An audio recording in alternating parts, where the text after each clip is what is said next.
오늘은 맥주 감사주일로 오늘 이 누가복음 17장 11절부터 19절의 말씀을 통해서 구원에 이르는 감사하는 제목을 가지고 함께 은혜를 나누고자 합니다. 이 말씀은 누가복음에만 기록되어 있는 말씀인데요. 어느 날 예수님께서 예루살렘으로 들어가시는 길에 지나가는 길에 병자들을 만나서 고치는 내용입니다. 오늘 본문에 보면 12절에 한 마을에 들립니다. 그런데 그 마을에 지나가다가 보니까 문둥병자, 오늘날로 말 한센신병이죠. 이 병은 성경으로 보면 그 당시의 사람들은 저주받은 병이라고 생각했습니다. 고칠 수도 없었지만 흉악한 몰골이 되기 때문에 사람들이 그 사람들을 마을 밖으로 쫓아냈습니다. 그러니까 마을로 들어올 수도 없는 그런 불치의 병을 갖고 있는 사람들입니다. 오직 하나님만이 기적적으로 이 병을 고칠 수 있지 인간의 의술로는 고칠 수 없는 그런 병이었습니다. 이 사람들이 10명이 모여 있었다는 것은요, 아마 이 사람들이 공동생활을 하지 않았는가 그렇게 추측이 됩니다. 이 사람들 가운데는 사마리아 사람도 있고 대부분이 유대인이었습니다. 그런데 예수님이 이 마을에 오신다는 소식을 전해 들은 거죠. 그리고 예수님을 만나면 어떤 기적이 일어난다더라, 병을 고침받을 수 있다더라 하는 소문을 들은 겁니다. 그리고 예수님이 오신다는 그 시점에 예수님을 멀리서 보고 예수님께 크게 부르짖은 겁니다. 오늘 성경에 보면 뭐라고 부르짖었냐면 선생님이요, 우리를 불쌍히 여겨주소서 그랬습니다. 우리를 불쌍히 여겨달라는 거죠. 왜 불쌍히 여겨달라면 그들이 병들었기 때문에요. 물론 그것이 근본이 되지만 병들었기 때문에 식구들로부터도 격리되어야 했고 사람으로부터도 피해야 했고요. 그리고 마을로 들어가지도 못하는, 그러니까 인간이지만 인간적인 삶을 살 수 없는 그런 형편에 처한 겁니다. 그래서 예수님을 보고 우리를 불쌍히 여겨달라고 호소한 겁니다. 자, 그런데요, 평소에 예수님의 모습이 아닌 예수님께서 뭐라고 말씀하시냐면 14절에요. 보시고 그들을 본 겁니다. 이르시되 가서 제사장들에게 내 몸을 보이라. 일반적으로 예수님께서 병자를 보면요 불쌍히 여기십니다. 그리고 그들에게 안수하시던가 또 어떤 방법으로 치료를 해주십니다. 그래서 주위에 있는 많은 사람들이 예수님이 그 병자를 치료했다고 알 수 있도록 해줬습니다. 그런데 예수님께서요, 이 문둥병자들에게는 그렇게 하지 않았습니다. 멀리서 그들에게 불쌍히 여겨달라는 그 소리를 들으시고 그들에게 뭐라고 말씀하시냐면 제사장들에게 가서 내 몸을 보여라고 말합니다. 그 당시에 제사장은 어떤 권한을 가지고 있었냐면 병이 치료된 것을 확증해주는 그런 역할을 했습니다. 아, 당신의 병이 낫습니다. 이제 하나님이 당신을 회복시켜 주셨습니다. 그런 역할을 한 거죠. 그러니까 예수님께서 내가 고쳤다, 가서 네가 확증해라, 그런 말이 아닙니다. 가서 네 몸을 보이라고 말했습니다. 잘 의문이 되지 않습니까? 고침을 받아야 할 거 아닙니까? 아니면 고쳐졌어야 내가 가서 보일 거 아닙니까? 그런데 지금 현재도 문둥병인데 예수님께서 하시는 말씀은 가서 내 몸을 보이라고 말합니다. 여러분, 어떤 판가름이 될까요? 아니 뭐 고쳐줘야 우리가 가서 보이지, 이런 반응이 있을 수 있고요. 아니면 그러면 가면은 고쳐지는 건가? 의심의 반응이 올 수 있습니다. 그런데 그런 내용이 성경에 아무것도 없습니다. 그들이요 예수님의 말씀을 받고 갔답니다. 그런데 가는 과중에 가다가 깨끗함을 받았다. 제사장을 보고 깨끗함을 받은 것도 아니고요, 예수님의 말씀에 즉각적으로 깨끗함을 받은 것도 아닙니다. 가는 과정에 치료가 된 겁니다. 자, 이 놀라운 기적이고요. 그 다음에 15절에 그 중에 한 사람이 자기가 나은 것을 보고 큰 소리로 하나님께 영광을 돌리며 돌아와. 한 사람이 자신의 병든 것을 알았답니다. 다른 사람은 몰랐을까요? 아닙니다. 그 밑에 문장을 보면요, 모든 10명이 다 나은 것을 알았습니다. 그래서 예수님께서 그 한 사람이 돌아와 예수님 앞에 무릎을 꿇고 경배하는 것을 보고요, 다른 9사람들은 어디 있느냐고 묻습니다. 그러니까 예수님은 이미 그들이 다 병을 치료받은 걸 알았죠. 자, 그런데 한 사람이 예수님께 돌아와서 영광을 돌렸답니다. 자신께 영광을 돌린 겁니다. 그럼 9명은 어떻게 됐을까요? 성경은 기록도 있지 않습니다. 그런데 추측권자는요, 여러 가지 추측을 할 수 있습니다. 아니야, 이게 내가 문둥병이 난 게 아닐 거야. 그래서 제사장에 가서 보이고자 했던 그런 사람도 있을 것이고, 아, 내가 이제 완전히 내 문제가 해결됐구나, 이제 난 집에 가서 우리 가족들을 만나야지, 그리운 사람들에게 달려갈 수도 있었고요. 어떤 사람은 야, 이제는 난 모든 문제가 해결됐어, 이제는 과거의 은혜를 싹 잊어버릴 수도 있습니다. 어쨌든지 중요한 것은요, 그들이 다 해결받았습니다. 그런데 그 가운데 10분의 1만 돌아왔다 그 말이죠. 그런데 그 9명은 누구였냐면 유대인이었습니다. 하나님의 은총을 입은 유대인이었고요. 돌아왔던 한 사람은 사마리아 이방인이었습니다. 그 내용이 그 아래도 있습니다. 그래서 18절에 보면 이 이방인 외에는, 외라는 거면 이방인 한 사람 외에는 유대인이라는 겁니다. 하나님께 영광을 돌리러 돌아온 자가 없느냐 하시고, 주님께서 뭐라고 말씀하냐면 왜 9명 어디 갔냐? 너만 치료받은 거 아니지 않느냐? 그거죠. 근데 그 사람은 그게 중요한 게 아닙니다. 내가 지금 치료받은 것에 대해 하나님께 예수님께 감사하고 예수님 앞에 감사를 표현하고 싶은 것입니다. 그래서 돌아온 겁니다. 자, 그런데요. 그는 그 감사의 표현이 그걸로 끝난 게 아닙니다. 예수님께서 그 반응이 놀랍습니다. 19절에 보세요. 그에게 이르시되 일어나 가라. 내 믿음이 너를 구원하였느니라 하시더라. 여러분, 이 말이 얼마나 놀라운 말인지 아냐면 보통 사람들은 육신의 몸을 입고 있기 때문에 이 땅에서의 문제만 해결되면 그냥 사는데 어려움 없다고 생각합니다. 그저 내가 이 땅에서 먹는 거, 입는 거, 사는 거 그저 불편함 없으면 잘 사는 거지 그렇게 생각합니다. 그러니까 영혼에 큰 관심이 없다 그 말이죠. 대부분의 사람들이요. 그런데 만약에 우리가 영혼이라는 존재가 있다고 모든 사람들이 믿고 이 땅이 전부가 아니라 천국이 있다는 것을 다 믿게 된다면 어떻게 될까요? 이건 심각한 문제입니다. 아, 이 땅이 전부가 아니네. 내가 이 땅에서 100년 산다고 해서 전부가 아니야. 100년보다 더 긴 영원한 세상이 있대 라고 모든 사람이 그걸 인식하는 순간에 어떻게 될까요? 이 땅에서 삶이 하찮은 삶이 됩니다. 이 땅의 삶이 그렇게 중요하지 않습니다. 이 땅의 삶이 내가 목숨 걸 삶이 아니라는 걸 깨닫게 되는 거죠. 왜요? 이 땅의 삶은 기껏해야 100년 안짝입니다. 모두 영원한 세상이 있다고 믿는다면 그 영원한 세상을 바라보게 될 수밖에 없다고 말이죠. 자, 어쨌든 이 문둥병을 걸린 사람들 10명 가운데 한 사람만 돌아와서 예수님의 무릎 앞에 무릎을 꿇고 하나님 앞에 영광을 돌리면서 감사를 표현했습니다. 자, 그런데 우리 주님께서 그에게 뭐라고 하면 내 믿음대로 내 믿음이 너를 구원하였느니라. 여러분, 그는 구원의 은혜를 입은 겁니다. 구원의 은총. 무엇 때문에요? 감사. 그 감사가 뭘까요? 감사의 속성은 믿음입니다. 여러분, 믿음이 없이는 감사가 안 나고요. 감사의 기적을 경험할 수 있는 것은요, 그 믿음입니다. 그런데 이 믿음, 감사의 믿음이 무엇을 일으키죠? 구원의 역사를 일으킵니다. 우리가 모두 하나님 앞에 은혜를 입어 구원받을 백성입니다. 그 구원받은 백성들은 항상 초점이 어디에 있냐면 하나님 앞에 감사합니다. 하나님 앞에. 여러분, 이래서 하나님을 아는 사람과 하나님을 모르는 사람의 차이가 이렇게 큽니다. 자, 그러면 성경을 좀 더 보면, 성경 구약에 보면 창세기는 하나님의 창조 섭리를 우리에게 가르쳐 주고요. 그 다음에 출애굽기, 레위가 이어져 나오죠. 출애굽기는 뭐냐면 하나님의 백성들이 구속함을 받아서 노예 생활하던 애굽에서 탈출, 하나님께서 구원해내는 겁니다. 그게 출애굽 과정이죠. 그 출애굽 과정을 하나님께서 이스라엘 민족을 이끌어 나가십니다. 그리고 모세를 통해서 시내산에서 모세를 만난 이후에 하나님께서 이스라엘 백성에게 10계명을 주십니다. 나와 너와의 관계 속에서 나는 너희의 하나님이 되고 너희는 나의 백성이 된다. 계약 관계죠. 언약 관계인데요. 그 언약이 무엇으로 이루어지냐면 하나님의 계약, 말씀으로 이루어집니다. 그게 10계명입니다.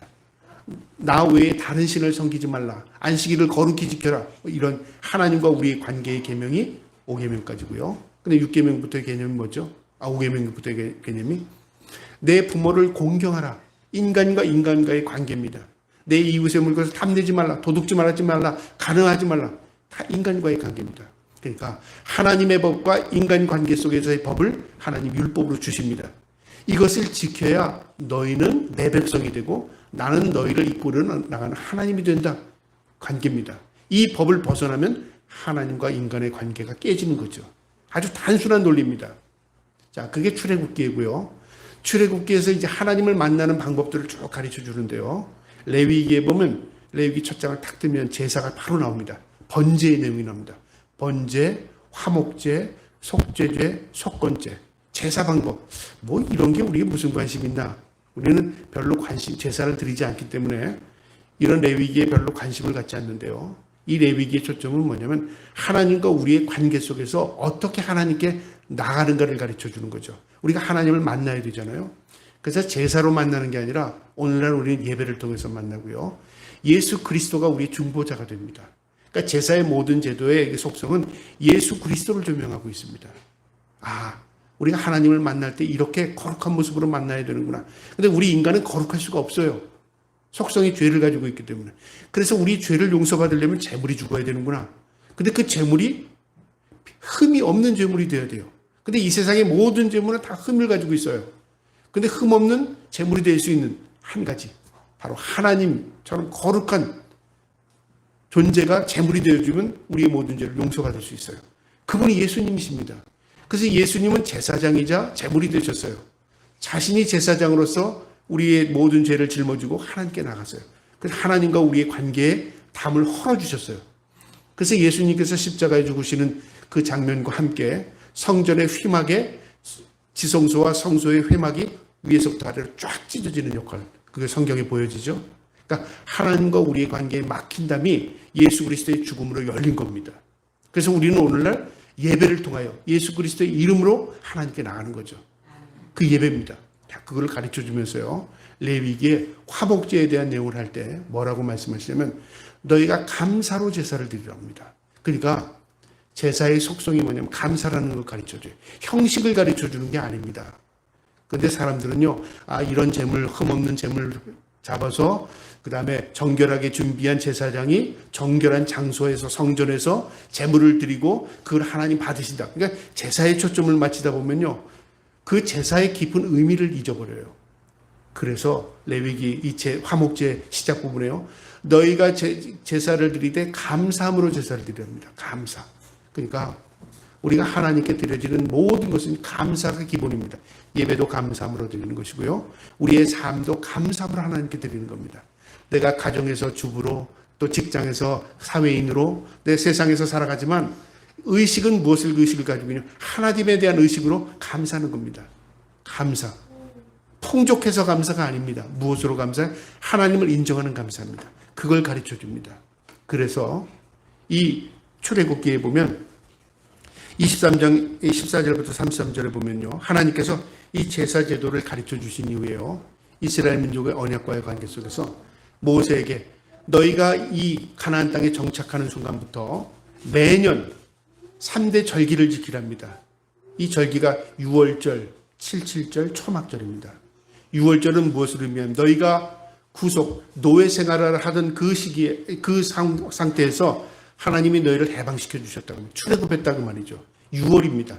예수 그리스도의 핏뿌림으로 우리가 구원받은 것처럼 양의 피를 문설주에 바름으로 죽음의 사자가 넘어갔잖아요. 그게 6월절입니다. 우리 구원받았다고 말이죠. 그거 기억해라, 매년. 그 다음에 또 뭘 기억하냐면 수장절. 이게 뭐냐면 한 해의 농산물을 하나님께서 은혜로 주셨다.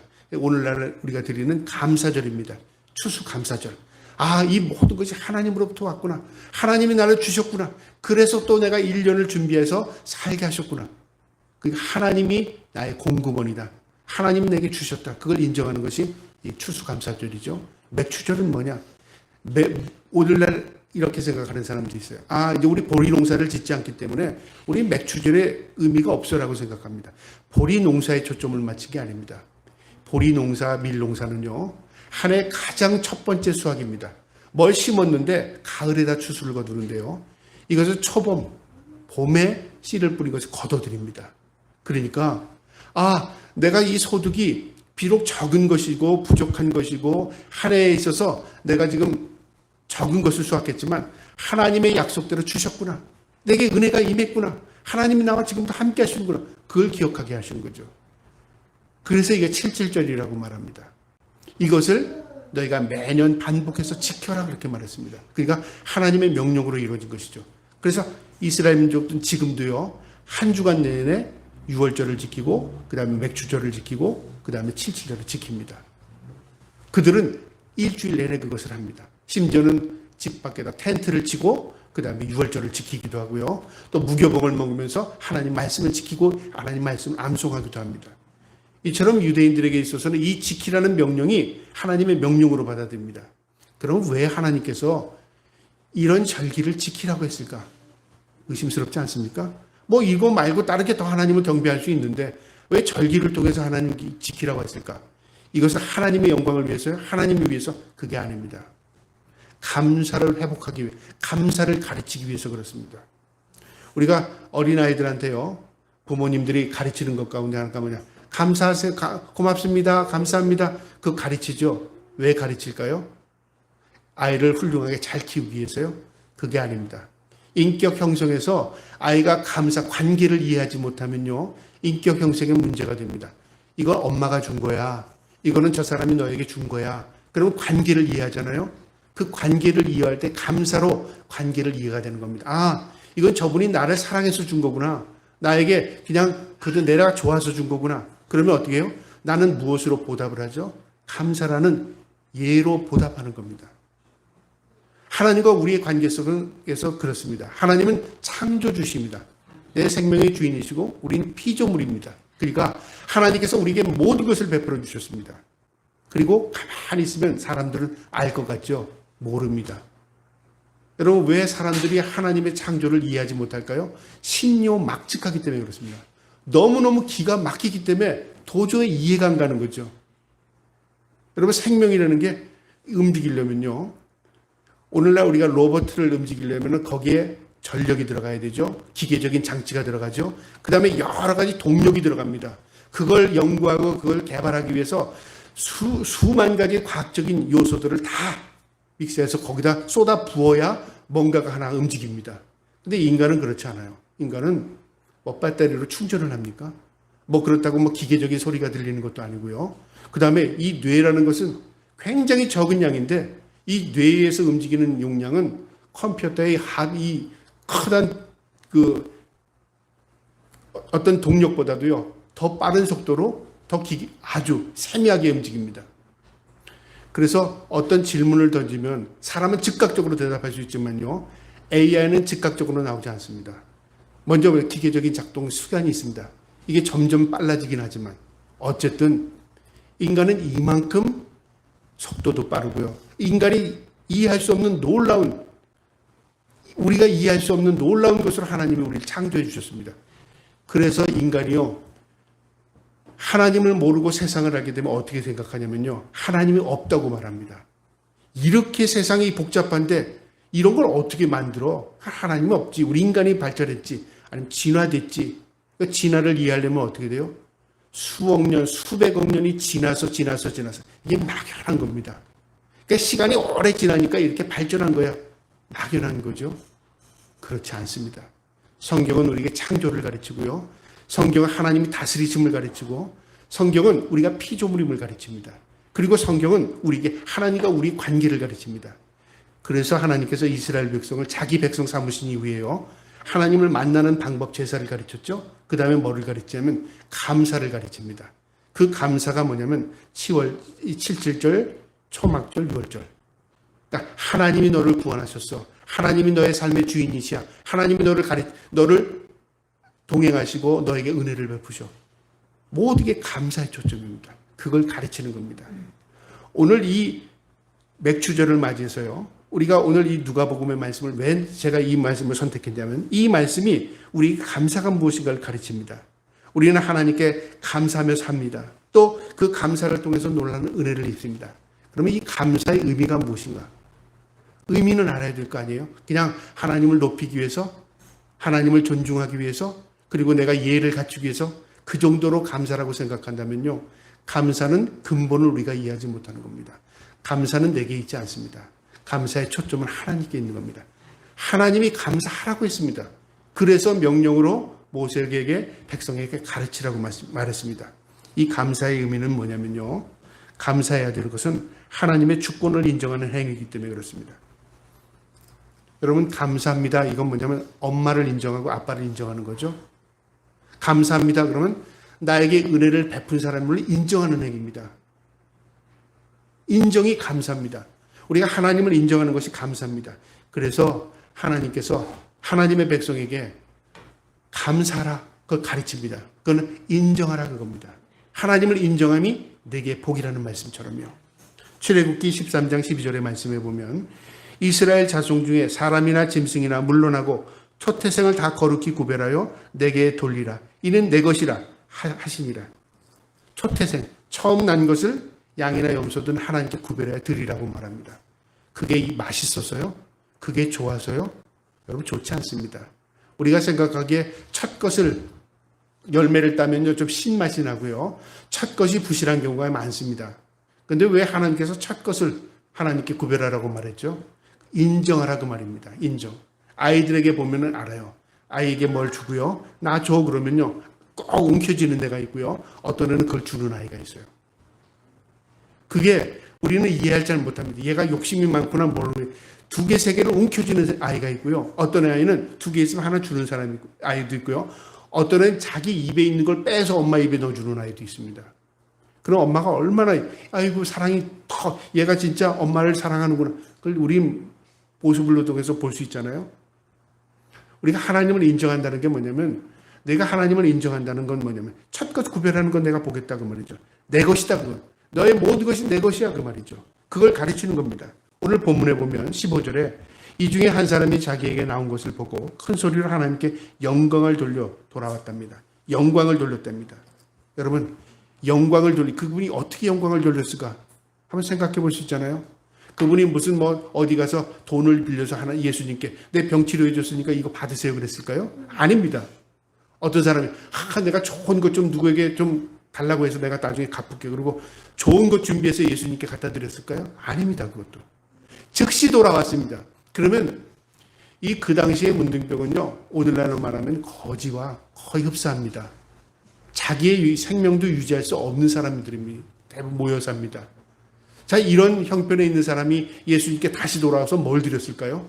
그런데 성경은 하나님께 영광이라는 말을 반복합니다. 15절에 하나님께 영광을 돌리며라고 말했고요. 그 다음에 그 밑에도 가면 또 18절에도 이방인 외에는 하나님께 영광을 돌리러 돌아온 자가 없느냐? 하나님께 영광은 뭘로 영광을 돌렸을까요? 여러분 영광을 돌렸다는 것은 예수님을 인정했다고 말이죠. 무엇으로요? 하나님으로 인정했다고 말이죠. 그래서 예수님께 다시 돌아온 겁니다. 즉각적인 겁니다. 주님이 나를 고쳐주셨습니다. 주님은 하나님이십니다. 주님의 능력으로 내가 치료받았습니다. 제사장을 만나는 게 중요한 게 아닙니다. 내가 어떤 문제를 해결받았다고 해서 그 다음번에 뭔가를 더 해결하기 위해서 쫓아가는 게 그게 중요한 게 아닙니다. 그분을 만난 겁니다. 내 병을 치료한 것. 예수님이 나를 고쳐주셨다. 그분 만난 게 은혜입니다. 그리고 그분 앞에 주님이 나를 고쳐주셨습니다. 이게 영광입니다. 인정하는 거죠. 여러분 우리의 삶에 주인으로 인정하는 것 하나님 그걸 예배로 받으시는 겁니다. 그래서 우리가 주일날 이렇게 모여서 예배하는 게 예배를 드리면 한 주간을 편안하게 살고 예배를 드리면 나에게 하나님께서 복을 주시고 여러분 그렇게 생각하는 샤머니즘적인 신앙입니다. 예배는 인정하는 행위입니다. 그래서 우리가 하나님 앞에 모여서 한 시간이지만 예배하는 것 내가 하나님 인정하고 살아갑니다. 내 삶의 주인입니다. 그 자체가 하나님 받으십니다. 그래서 저는 예배를 어떻게 보냐면요. 주일날 지키가 가는 게 예배다. 그것뿐만 아니라 이번 주일날 내가 가야 되는구나. 준비하는 것. 그래서 과거에는 우리가 주일날 입는 옷도 준비하고 그 다음에 또 가는 준비 헌금도 준비하고 준비하는 것. 다 예배로 칩니다. 하나님을 만나고자 하는 준비입니다. 제사장이 의복을 빨고 그 다음에 자신의 몸을 정결하게 하는 것 다 준비하는 과정입니다. 예배 과정입니다. 이게 하나님을 인정하는 겁니다. 저 여러분의 하나님의 인정함으로 하나님을 높이며 감사하시기를 주님의 이름으로 축복합니다. 그 다음에 감사의 의미는 뭐냐면요. 하나님의 은혜를 기억하는 겁니다. 이게 기억이라는 건 구별의 의식입니다. 거룩한 삶을 의미하는데요. 여러분 우리가 많은 것들을 기억합니다. 내 생일도 기억하고 또 누구의 기쁜 날도 기억하고 좋은 날도 기억하고 슬픈 날도. 우리 인간은 기억이 굉장히 많습니다. 그런데 심리학자들이 연구했습니다. 인간의 기억이 과연 맞는가? 물론 생일 날짜 틀리는 거 이런 건 기억에서 좀 흩어질 수 있다 그랬지만 어떤 사실에 대한 입각해서 그 기억이 진짜 사실인가를 조사를 했더니요. 인간의 기억의 30% 정도만 맞고 거의 70%는요. 온전한 기억이 맞지 않는답니다. 그러니까 조합된 기억들이에요. 조합된 기억. 그 다음에 관점에 따라서 기억이 다 달라집니다. 내가 있던 똑같은 장소에서 다른 사람하고 봤는데 나는 이렇게 기억하는데 저 사람은 저렇게 기억하는 거죠. 왜 그런 기억을 가지고 있냐면 내 관점으로 그걸 바라봤기 때문에요. 그래서 충돌이 생기는 거예요. 아니야 그거 아니야. 아니야 그거 아니야. 왜 그럴까요? 내 관점에서 보기 때문에 그렇습니다. 그러니까 인간은요, 망각의 동물입니다. 그럼 인간이 어리석어서 그런가요? 아닙니다. 인간의 뇌를 연구하는 사람들이 장치해 보면요, 인간이 그렇게 하지 않으면 인간은요, 용량이, 이 모든 용량을 다 통제할 수 없고 모든 용량을 다 채울 수 없답니다.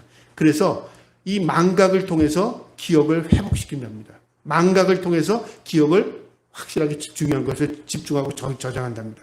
그러니까 기억을 잘하는 게 또 좋은 거지만요, 기억을 잊어버리는 것도 좋은 겁니다. 저는 기억을 많이 잊어버리는 편이고 제 아내는 기억을 아주 컴퓨터처럼 잘 기억하는 겁니다. 당신 어머니가 그때 그랬잖아. 당신 아버지가 그때 그랬잖아. 저는 기억이 없어요. 근데 제 아내는 어떻게 그렇게 기억을 하는지. 여러분, 왜 그렇게 기억이 될까요?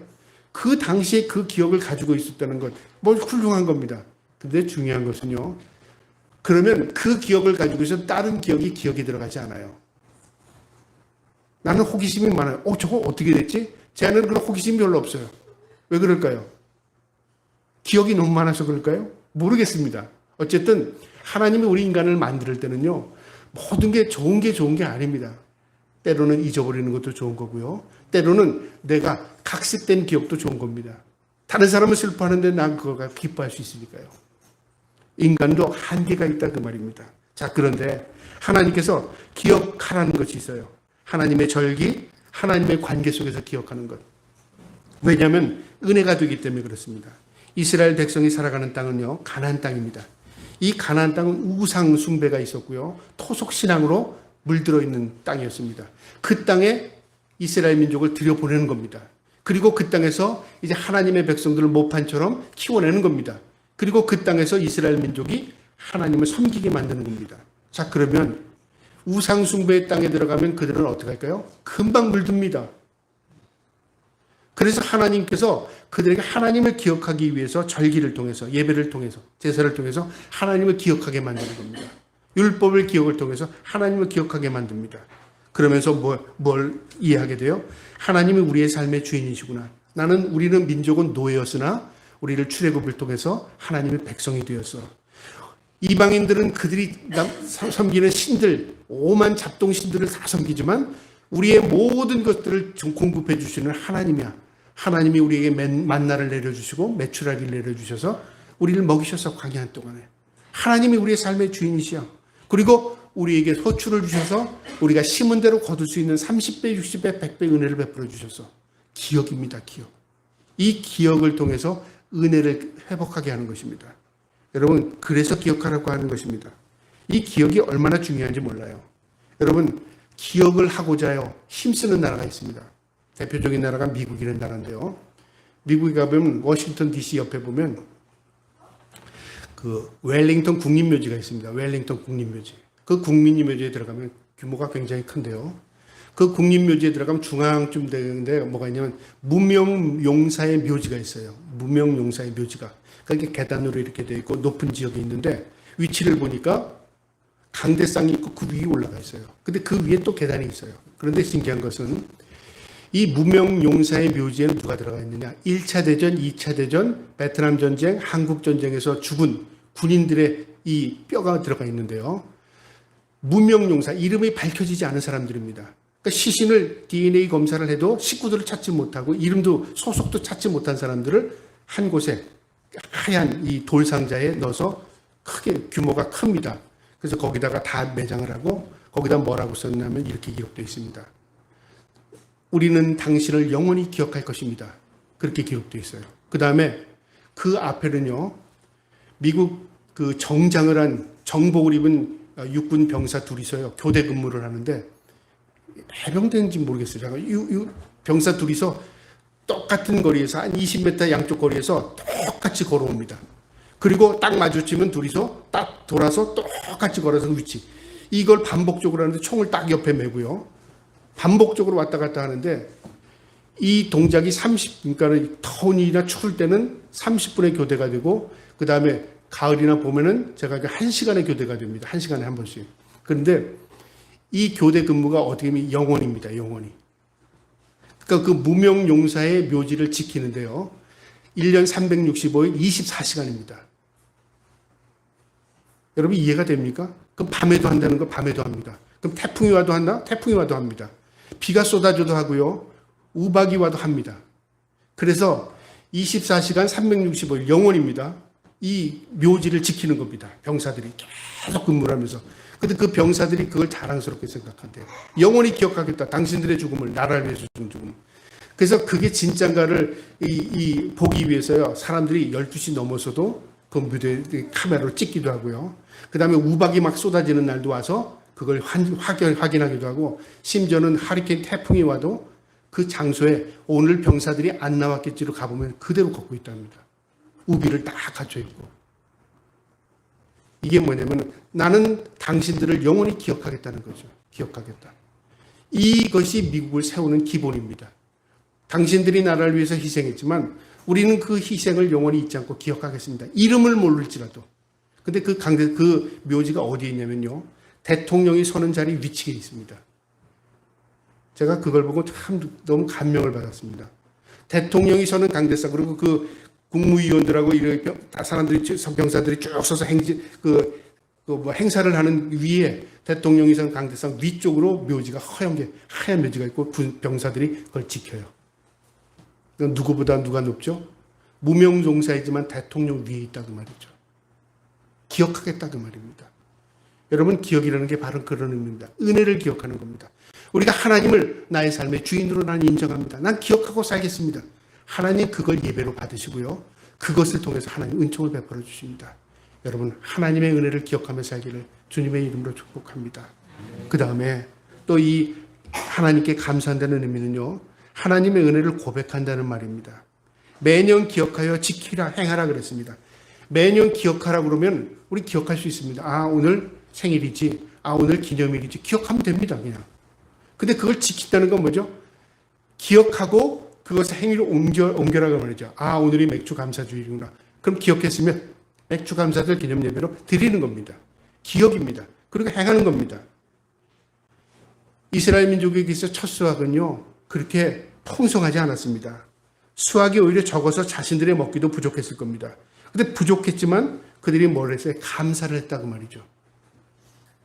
이 미국을 발견한 퓨리탄들, 이 청교도인들이요, 미국에 정착해서 제일 먼저 한 게 뭐냐면 감사했습니다. 감사 예배.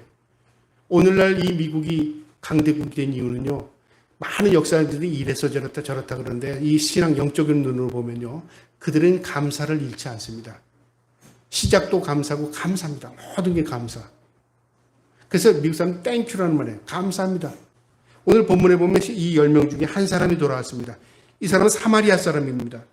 모든 9사람들도 다 감사하는 마음이 있었을 겁니다. 그렇죠? 내가 그 예수님을 만났더니 진짜 고침을 받았어. 야, 내가 놀라운 기적을 이루면서 다 알았을 겁니다. 병치료를요. 근데 예수님의 발 앞에 엎드리지 않았습니다. 뭘 하지? 행동으로 옮기지 않았다고 말이죠. 감사는 마음에 있을 수 있었습니다. 그러나 그들은 돌아오지 않았다고 말이죠. 여러분, 이것이 바로 고백입니다. 고백이 얼마나 중요합니까? 우리 사랑도 그렇잖아요. 짝사랑은 고백할 수 없는 사랑이 짝사랑입니다. 짝사랑이 이루어지는 건 고백하는 순간 이루어집니다. 그렇죠? 여러분, 짝사랑 해보셨어요? 짝사랑은 그냥 나 혼자 사랑하는 거예요. 상대방은 몰라요. 그런데 고백하는 순간에 뭐가 나죠? 아, 내가 사랑한 것처럼 저 사람도 나를 사랑했구나. 알 수 있는 거잖아요. 하나님과 우리의 관계도 일방적인 사랑이 아닙니다. 관계를 통한 사랑입니다. 하나님이 우리를 사랑한 것처럼 우리도 하나님께 고백하는 사랑입니다. 나 하나님 사랑합니다. 하나님 그거 받으십니다. 그게 예배입니다. 저와 여러분이 하나님의 은혜의 고백이 있기를 주님의 이름으로 축복합니다. 그 다음에 감사는요, 바로 오늘 가르쳐 준 것처럼 능력을 깨닫게 해주십니다. 여러분, 감사는요, 무엇에 대해 감사했기 때문에 하나님이 인정했다. 그것 이상이에요. 우리에게도 감사를 통해서 놀라운 기적을 경험케 합니다. 오늘 본문 19절에 보니까 그에게 이르되 일어나 가라. 됐다. 문제 해결됐다 그 말이에요. 너는 병치료됐어. 그러나 그것뿐만 아니야. 내 믿음이 너를 구원하였느니라. 너 그 믿음, 감사하는 그 믿음이 너를 구원까지, 영혼의 구원을 이루게 한다고 말이죠. 놀랍잖아요. 여러분, 우리가 이 땅에서 100년 사는 것, 이 땅에 1000년 산다고 해보세요. 내가 잘 먹고 잘 살 수 있는 은혜를 경험했다고 하세요. 그러나 죽으면 넌 지옥이야. 그런 그걸 한시적인 감사일 수밖에 없잖아요. 영원하지 않기 때문에. 그런데 우리가 감사한 것이 나를 영원한 구원의 길로 인도하는 길이었다. 얼마나 놀라운 겁니까?